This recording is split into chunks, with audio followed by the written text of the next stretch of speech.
ఇదంతా చాలా చాలా ఇంపార్టెంట్ సబ్జెక్టు.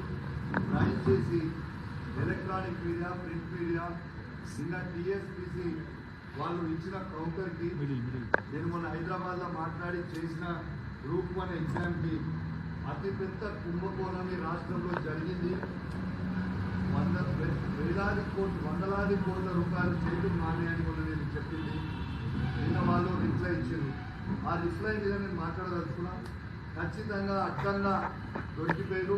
తెలంగాణ రాష్ట్రంలో ఉన్న ప్రతి యువత దీన్ని గమనించాలి అని నేను విజ్ఞప్తి చేస్తా ఉన్నాను. ఇలా పూర్తిగా నిన్న ప్రశ్న అడిగినాం. ఇలా వాళ్ళ వెబ్ నుంచి రిలీజ్ చేసిన డేటా 21,093 మంది ఎగ్జామ్ రాస్తే 21,103 మంది రిజల్ట్ ఎట్లా ఇచ్చిర్రు అని మేము అడిగినాం. దాని గురించి మీరు ఎందుకు మీ రిప్లైలో రాయలేదు, ఇది జవాబు చెప్పాలి. ఇలా కట్టిన అన్ని రాసిర్రు. మరి దీని మీద ఈ 10 మంది ఎక్స్ట్రా వచ్చిర్రు ఎక్కడి నుంచి వచ్చిర్రు అని నేను అడిగినా. మరి ఆ 10 మంది ఎక్స్ట్రా రిజల్ట్ని వీళ్ళు తయారు చేసిర్రా అని చెప్పి నేను అడుగుతా ఉన్నాను.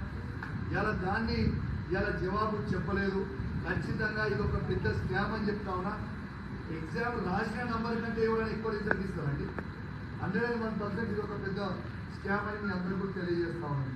దీని తర్వాత ఉర్దూ మీడియంలో వీళ్ళు చెప్తారు. ఉర్దూ మీడియంలో వీళ్ళే స్వయంగా మార్చి 13, 20, 25 తారీఖున ఉర్దూ మీడియం రాశారు అని చెప్పింది. మళ్ళా నిన్న ప్రెస్ నోట్ల 15/4/2025 ఈ ప్రెస్ నోట్ల 10 మంది రాశారు అని చెప్పింది. ఈ ఒక్కరు మళ్ళీ ఎక్కడి నుంచి ఎక్కువైండ్రు? ఇది మొత్తము తెలంగాణ యువతకి మీరు జవాబు చెప్పాల్సిన అవసరం ఉంది.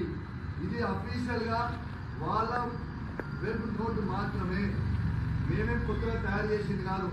మార్చి 13/4/2025 నాట 9 మంది ఉర్దూ ఎగ్జామ్ రాసిందని చెప్పిండ్రు.